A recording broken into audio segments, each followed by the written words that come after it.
It's a pleasure for me to be here and show some results of two school projects developing serious games, analog serious games, as well as digital versions of these, to raise information security awareness, because we think that we can't or we should start as early as possible.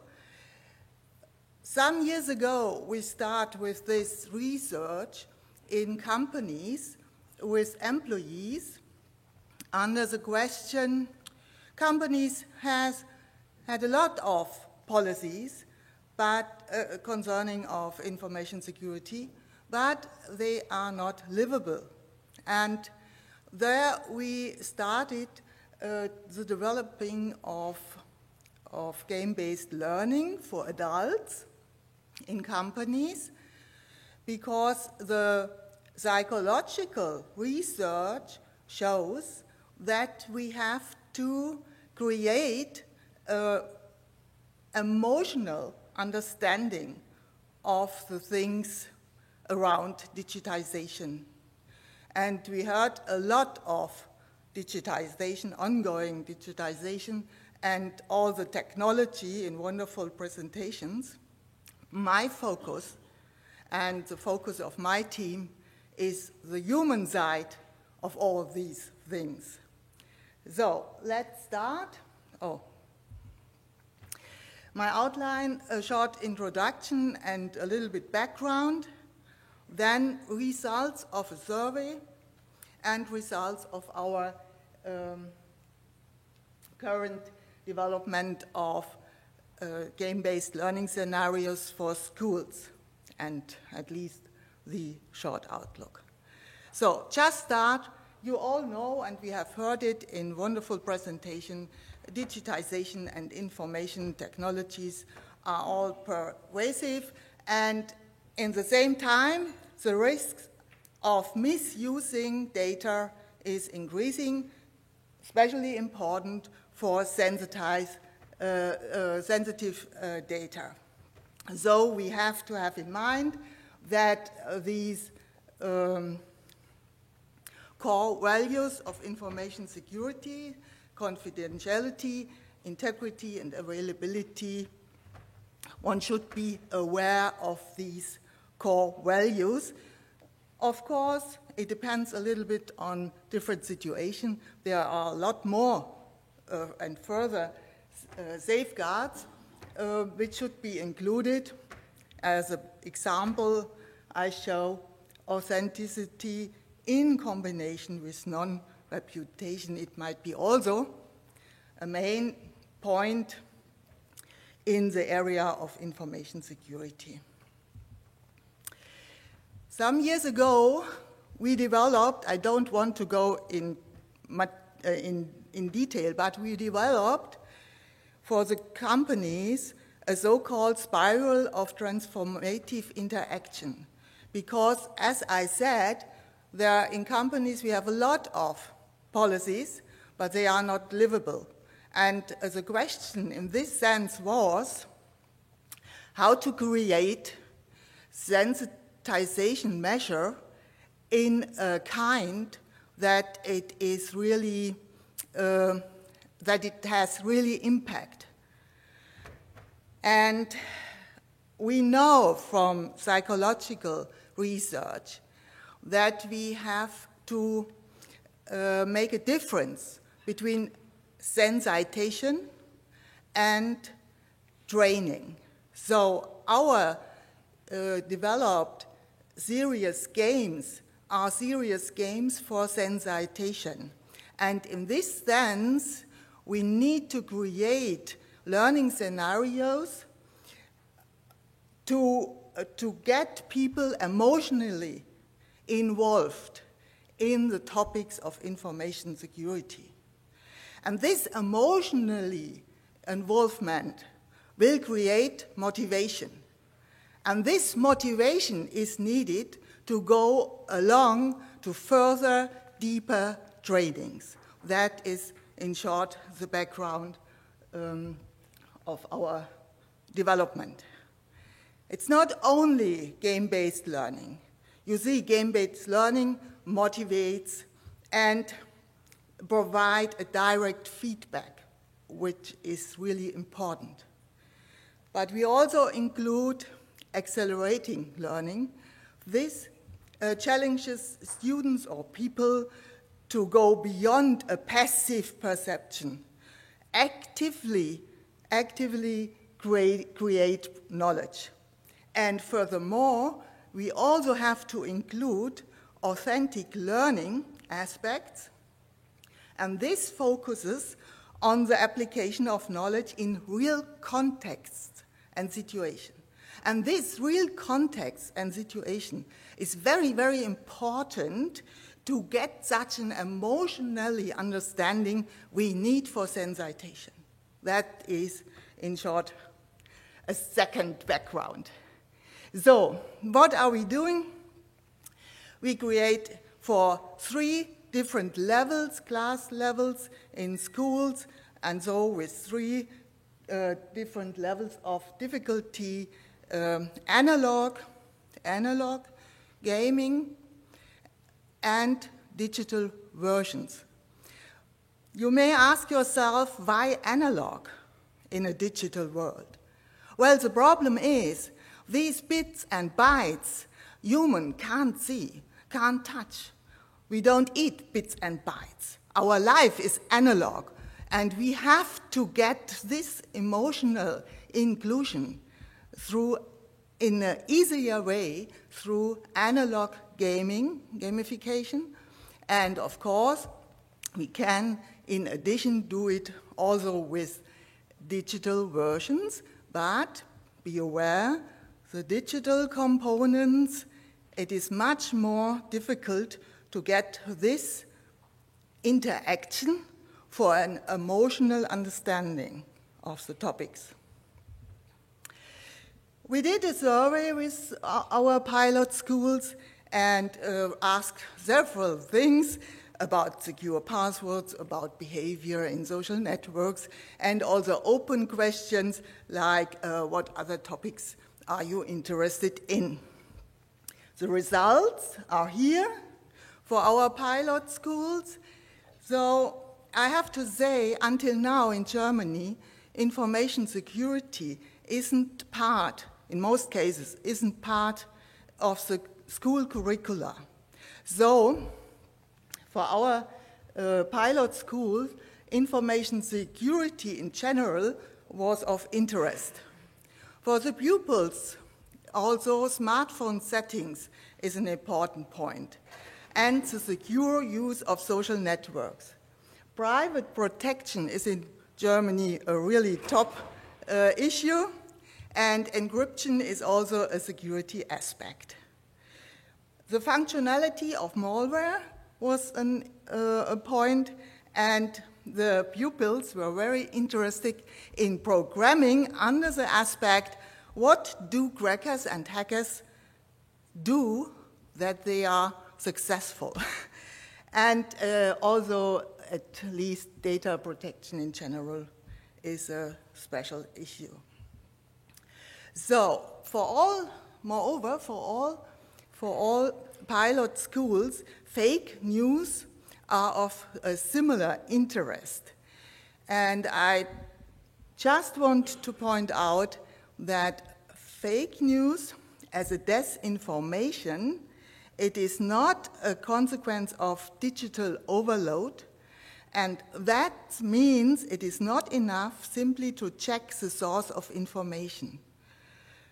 For the development of learning scenarios in this sense, it is important to understand the principle of false reporting in context. That means developing a serious game in this context must include such things as self-reflection and must create something like digital prudence. To the research design, I want only to say, well, it's really very time intensive to do a participatory research with schools. It's not so easy, and the design is not so easy. We did surveys, we did information events, we did creative workshops, and of course the developed games will be tested in the schools. My first example is from the gender-based project Security, and this will end in the end of this year. And I will show you some examples of developed analog games for this school. On Sunday, I had a paper talk of the paper, Does a Career in Information Security Appeal to Women? And this deals with the blue sector. Now I'm coming to the game development. It's a red sector shown here. 6 games are developed. The first deals with security and safety on road, on school trips, meaning security on the go. The second with encryption principles. The third is about image acquisition and image rights. The fourth dealing with apps and their risks. Game 5 is about phishing mails, and game 6 about password hacking. And I want to show you the results. In this case of this project, these are the final products. So in this case, we finished the development, game development. The first thing, security on the go, on school trips. You see here there are 2 questions. The first situation is you have to see the situation and to combine it with risks aspects. So you have to put the big danger cards at the right situation. And the second question is, how can we reduce these risks? And the second part is to put the blue buttons on the right situation and match with the big danger cards in red. The next game is to show encryption principles. Now I have to say, for the development of such sensitization measures with gamification, it is really very important to reduce all the complexity and to give something which shows a fun, to create fun in all this theoretical thinking. And to reduce complexity, we use really the very, very, very simple CISA encryption. But the fun is for the pupils just to really open this little secret box if they are successful in operating this CISA encryption. The next part is important for all who present and make papers.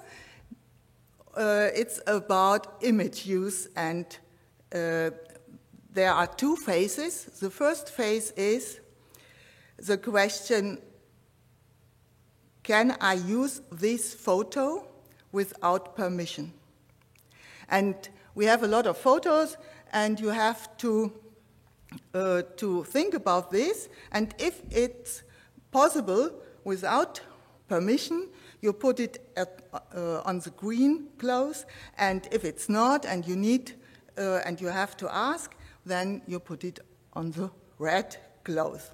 Meaning you have to get knowledge about the right to your own image, and you have to be aware about things like house rules or special documents.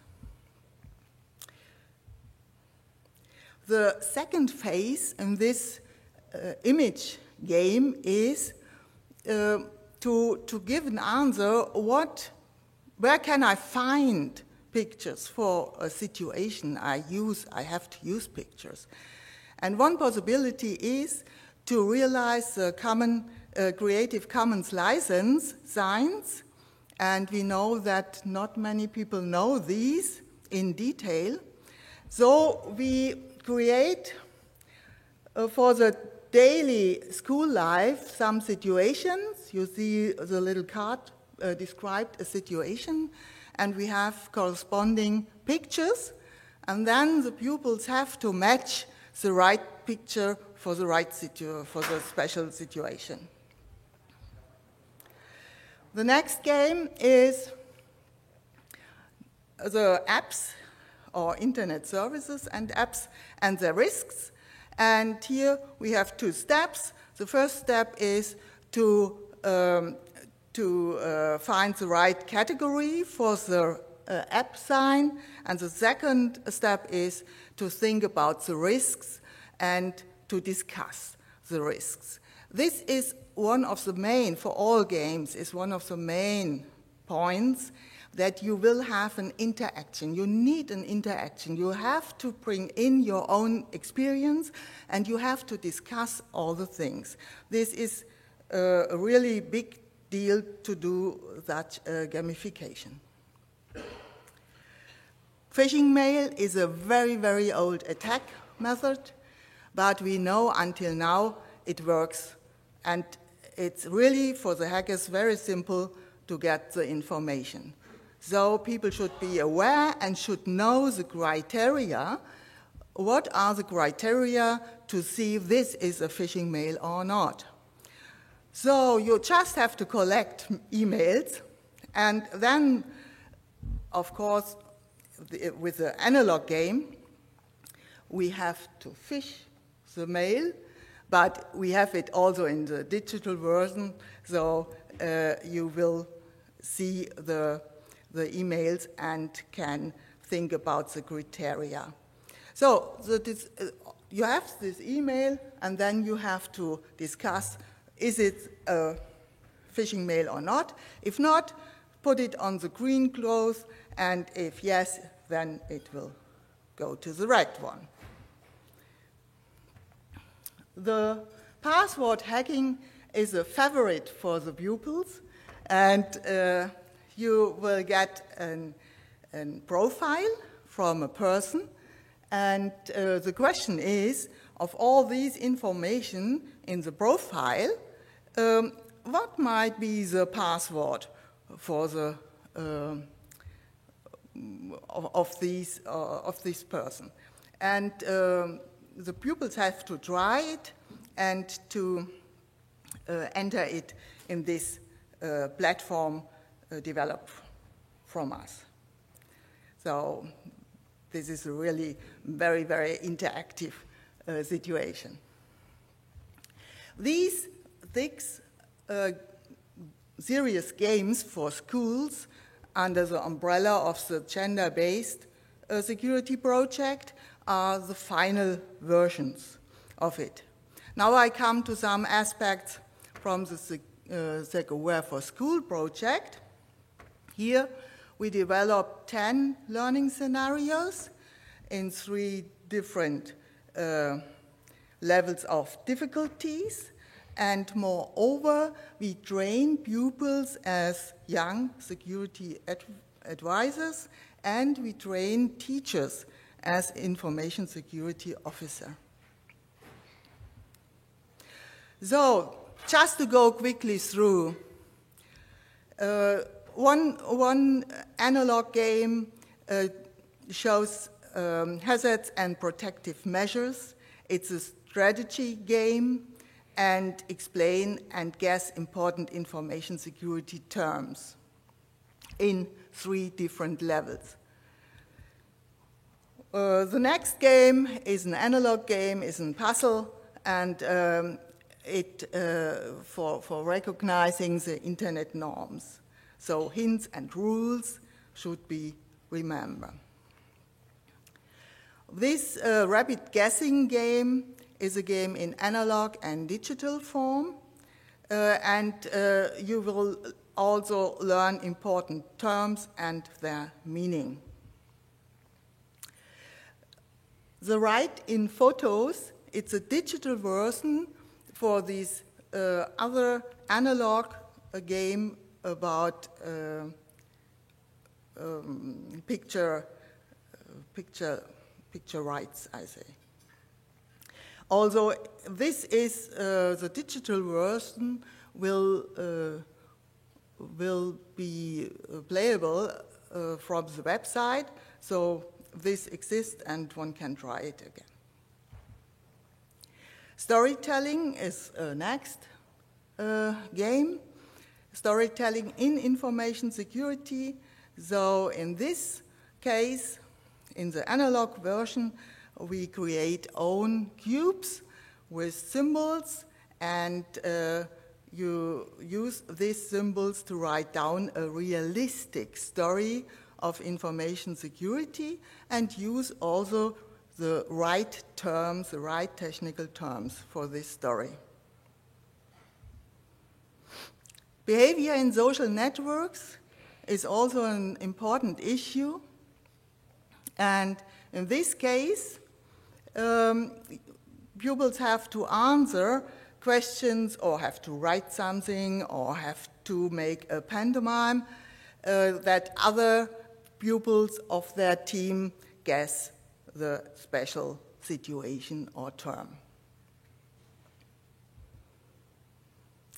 This game is a security duel in job situations, and so it's mainly to be aware of security gaps and data protection measures.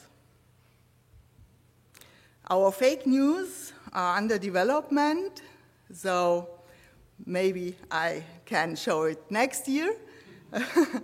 And we also develop in a digital version a so-called clear room. That is a virtual room where you have to be espionage, and you have to get different information and data. We have this in an analog version called Clear Desk for adults. We developed this for companies, and there is a question what you have to have in mind when you leave your desk at work. So what things should be safekeeping and what is the critical part. So all these will be combined. Yes, coming to the short outlook, the Gender Security Project Security ends in December this year. All 6 experience-based learning scenarios can be borrowed by schools. Other material, in this case, to inspire girls' interest in information security are in place and usable. Download, for instance. So if you go to this website, the games are only in German, but the websites inform about the project in German and in English. The Secureware for School project will end next year, and then all the 10 developed experience-based learning scenarios for schools can also be borrowed, and the digital game versions will be usable from the website. Moreover, in this project, next year at the end, we will have pupils with certification of the European Computer Driver License in the module IT Security. These can be done by teachers too, but moreover, one teacher of each pilot school will become an information security officer with a real official 5-year certification.